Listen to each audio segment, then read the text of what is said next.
Hello, ladies, and welcome to the Beauty Shaman. And today we are in part 3 of a 4-part series with Mary Smith, who is a certified functional medicine health coach and genetic consultant at thirdacthealth.com. And we are here to talk about using your own genetic code to achieve health. Thank you so much for joining me, Mary. Thank you. So today in part 3, we're going to talk about changing your body's manifestation of ill health using your thoughts, okay? Because you look at the whole person. You're looking at their entire genetic code. We've just spent 2 shows talking about that, which is so fascinating. We barely scraped the surface of it. But now we're going to talk about how your thoughts play into that. So how do your thoughts play into that, Mary? Significantly. Okay.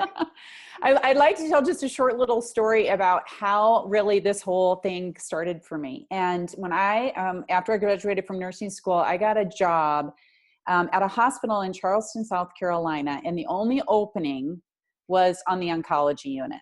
So I'm 23 years old and I'm taking care of dying people. All right. And it was I learned a great deal there. But I eventually went to work for the doctor who was the primary physician of most of the people that ended up on that unit. His name was Dr. Giles. And in working in his office, I had to give chemotherapy to his clients. All right. Now, he was brilliant. And his brilliance was all about not telling people the outcome of their diagnosis. And then one day I asked him about it and he said, because it's not mine to say, it's between the person and their God if they have one. And I asked him kind of explain that more. He was a man of very few words. But what I learned from Dr. Giles over the next several months is that we manifest the outcome of our life by our attitudes and our beliefs. So thoughts are things. So he proceeded to demonstrate to me, one of his patients at a time, how this played itself out. And there's this one woman that I will never forget. Her name was Nancy. And she was 40 years old. She was a professional woman, had never married, no children. Her work was her life. She was diagnosed with stage 4 breast cancer at the age of 40. It had metastasized to her lungs, to her lymph nodes. They did a radical bilateral mastectomy. All the lymph nodes in her armpits and in her chest were removed. And she started coming into our office once a week to do nasty, nasty chemotherapy. And that many years ago, 35 years ago, it was nasty stuff. So I would sit there and I would stick a needle in her vein. And every Friday afternoon at 4:00 for an hour, drip poison into her system. But Nancy would come into the office every Friday at the end of her work week, and she scheduled her time then because she didn't want to miss work. And she would sit in that chair and she would say, today, they're gardeners. And she had this belief that chemotherapy was not poison, that chemotherapy, every drop was a helper that was helping her eliminate cancer from her body. And the next day she would come in and she said, they're soldiers and they have swords and shields. And she'd sit there the entire hour with her eyes closed and visualize this thing. 6 months went by and she was cancer free. Now, this is unheard of then, right? And then there was this other woman who was the same age, was diagnosed with stage 1 cancer. Was a very unhappy woman. Nothing was right. Everything was wrong. She complained the whole hour that she'd sit in that chair getting her chemotherapy. Her husband didn't support her. Her children were a pain in her ass. And 6 months later, she died of her breast cancer. So what I learned through that experience is that thoughts manifest in our body. And what's really wonderful is that science has shown us this and has proven it out over time. There have been, thousands and thousands of studies that have been done on the effect of thinking on health. And one of the most profound ones that was done is about gratitude. So having grateful thoughts, right? Because what do we choose? We're either choosing love or we're choosing fear. And what they know about fear is the response of fear is that fear actually manifests in a biochemical response called fight or flight. Everybody's heard of fight or flight. It is the stress response. When we feel fear, we have a response that's biochemical. And that biochemical response of fight or flight actually changes the way that our body functions, because there are certain chemicals that are produced that changes the expression of our genes. So here's how it goes. I'm walking into the office. I've got to do a presentation that day. I'm scared to death. I don't like talking in front of people, right? All of a sudden, I'm feeling fear. My armpits start to sweat. My heart starts to beat fast. That is the thought of, I'm not going to do a good job. I don't think I'm prepared, turning into the feeling of fear, which changes my biochemical response, which changes basically how my genes are expressing.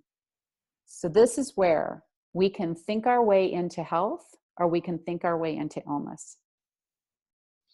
I am so on board with this. I just want to say, I love this idea because I feel and I see it in my own life, just how much this is a huge determiner of what, not only what shows up in your life as far as goodness and good things, or if it's bad things, and how you face and deal with those things in your how that manifests in your body. Yes. Right. Now, I want to ask just a question. I'm a big fan of Louise Hay. We've talked a little bit about her in one of the other shows, but she wrote a book called You Can Heal Your Life.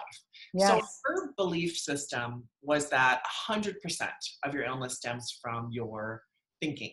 So she was very into affirmations. That was one of her big kind of pinnacle things that she brought to all of us.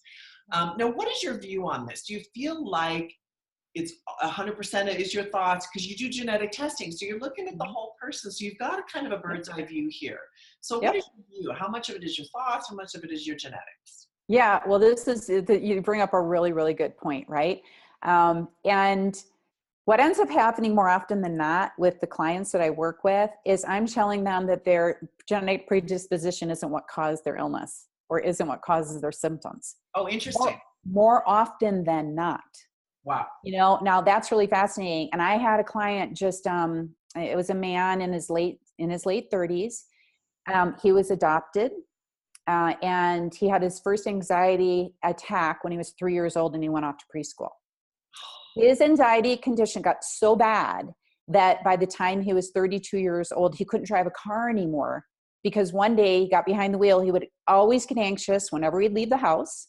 He got behind the wheel of a car. He was so anxious that his chemical response was so intense, he passed out at the wheel. So he stopped driving. Well, he made his way to me at the age of 37, and he said, I don't know where I come from, and I'm wondering if there's something in my genes. So we did a deep dive. And what I discovered is that there was nothing genetically to predispose him to an anxiety condition. And so what I had to tell him was that this is a manifestation of thoughts, a thought that has literally created a pattern, a biochemical pattern in your body. And it began probably before you were even aware. And it doesn't matter how it started. It doesn't matter when it started. What matters is that it was initiated by a way of thinking. And thoughts are within our control. Yes. And you can change that. Well, he completely turned everything around. And it didn't take him but like 4 weeks. I couldn't believe how fast he grabbed onto that philosophy and made it work for him. So sometimes by digging into our genetics, we disprove what we've always believed. And we've got different information to work with.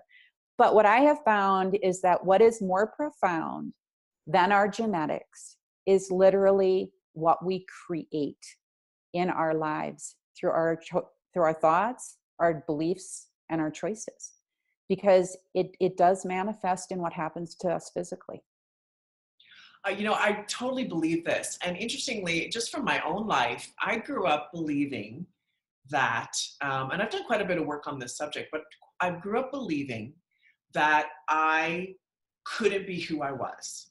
Mm-hmm. I'm not allowed to be who I am. There's something wrong with me. There's something wrong with who I am. And this is very Yes. common. I think a lot of people have this. Yes. And my mother has it, my real mother. Like I looked back to the family and there was always this, it's just like a belief.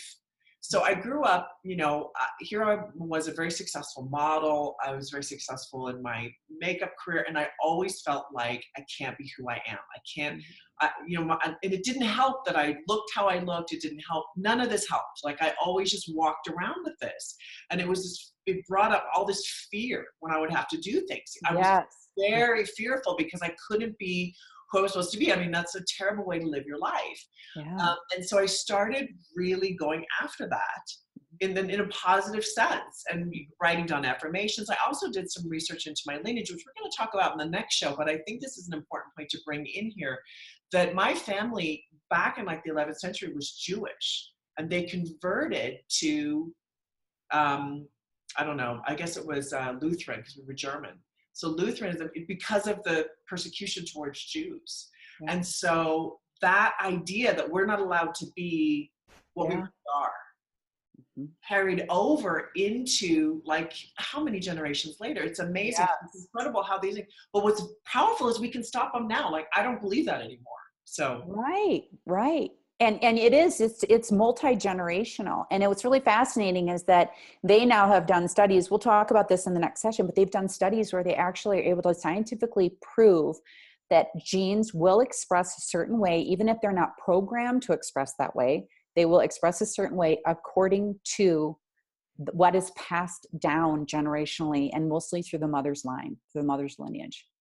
Yeah, this was all through my mother's family, which was my father's family I don't even know what, they're not even religious. Like it doesn't even apply, but it was all on my mother's side. And so clearing that, I've done a lot of energetic work and there's different ways to clear that, but this is such a powerful way, which is your thoughts and your mind. Okay, so let's go back to what you do when you sit down with people and you're looking at somebody who has, severe anxiety. So that was a great case in point. My daughter has a lot of anxiety as well. And you then can go at it from, is this a genetic thing? Is this a thought thing? How also is your diet affecting this, right? Like that's right. Yes. A lot of different factors. Yeah. And there's also some biochemical things that can get in the way. So, we know that kind of all health starts in the gut. And what we also know is that for every one cell in our body, we have 10 in our microbiome. Oh, wow.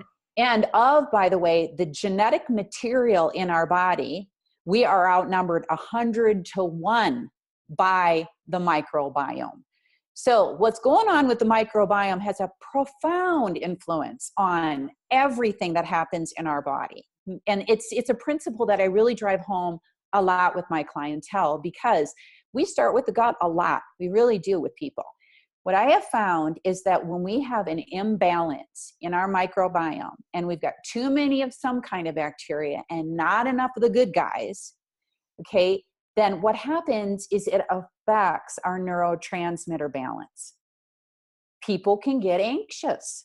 They can get a kind of that sense of not being motivated. We don't have enough dopamine, all right? So there are pathways in our body, biochemical pathways that are supported by the microbes in our gut. So we look at all of it. I look at everything. Nothing's off the table. I'm not just looking at people's genetics. I'm not just looking at how the kind of the attitude that they kind of walk through their life with. I'm looking at what is going on with their body and with the body that's in their body. Okay, that microbiome, because it affects so much. It's very impactful. Well, I think they call the gut the second brain. Second brain. And I call it the first brain. Yeah.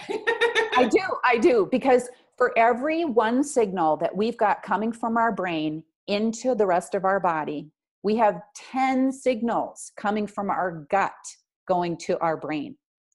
It's 10-1. I mean, everything's outnumbered 10-1, 100-1.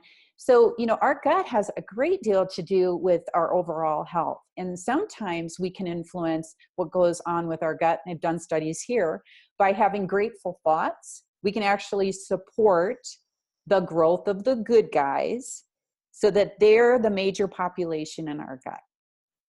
Yeah. So it's interesting that we can influence our gut, our Mm-hmm. first brain, really, Mm-hmm. by our thoughts. Yes. Yes. This Yes. isn't just, okay, take your probiotics and, avoid caffeine or whatever. Like, Mm-hmm. it's improve your thoughts, be grateful And for your thoughts. Yeah. that's right. And the reason that gratitude works so well is because here we have, the two kind of the yin yang of our nervous system, the sympathetic, that's the fight or flight or mind or muscle. I always call it mind and muscle. And then our parasympathetic, which is the rest and digest. So we've got blood flow going to one or the other and hopefully balanced between the two. But when we're stressed out, and all the blood's going to our brain, our heart muscle, and our limbs so that we can run away from whatever threat we think we're under at the moment. And for me, it was like having to present in front of a bunch of people, right? That would be a threat. Yeah. The blood flow's not going to the gut. Well, we've got here's what's really interesting. The good, helpful bacteria in our gut are mostly aerobic, oxygen dependent. The bad guys are anaerobic. They don't need oxygen. So if we don't have good blood flow going to our gut, because all of our blood is in our brain and in our limbs because we're afraid or stressed out, then the good guys aren't getting the oxygen they need. So see how thoughts can change the biochemistry. And by changing the biochemistry, we can literally change everything. Now, let's go ahead and say, okay, instead of being fearful, I'm going to have a grateful thought in my head. Okay, I'm so grateful that I get this opportunity to present to these people and to share my knowledge with them. And by having that grateful thought, I turn on the parasympathetic mode. Now the blood is flowing to my guts rather than to my periphery. And I am feeding the good guys. So it's not rocket science. It's not. It's all logical. It all makes sense. And people can understand how it works. It's not science. It's just the way we were built. We know more about our bank balance than we know about our biochemistry. And That's true. And especially in this country where we're so programmed to go to the doctor and get a pill and kind of give our power away when it comes to that's right. Yeah. health, Yeah. which I'm a huge, I think I had to really switch over to just taking responsibility for my own health like 10 years ago when I started having gut problems. We talked a little bit about it previously, but and it was like, this is my responsibility. How am I thinking? What's going on? And this was 10 years ago, right when I started reading Louise Hay and all these things, and I think what's great and powerful in our society is more and more people are going, wait, I don't want to be tied into the medical system because it's a cost a fortune for one, and it's completely ridiculous. Mm-hmm. And then two, there's actually really simple, practical things I can do to alter my entire, my DNA. Basically, I can get down there. I can, change my thoughts. I can change what I'm eating. This is so functional, right? Yes, very functional. Exactly. Yeah. I love that word. I know, I do too. I like practicality and functionality. Those are big key elements for me. Yeah. Well, thank you, Mary. This has been super fascinating. I love this subject about your thoughts, your belief, your choices affecting your health and how that manifests. And you're such a great example of somebody who knows how to take all of that and help people really figure it out and move forward. So I really appreciate your wisdom on this in this subject. Well, thanks for the opportunity to talk about it. I appreciate it a lot. Yeah. Okay, so ladies, if you want more information about Mary Smith, please go to her website at, I don't know why this won't stick in my head, thirdacthealth.com, and get a free 20-minute consultation with Mary Smith. So I really encourage all of you to do that because she's fabulous and has tons of knowledge to share with all of you. Thank you for watching The Beauty Shop.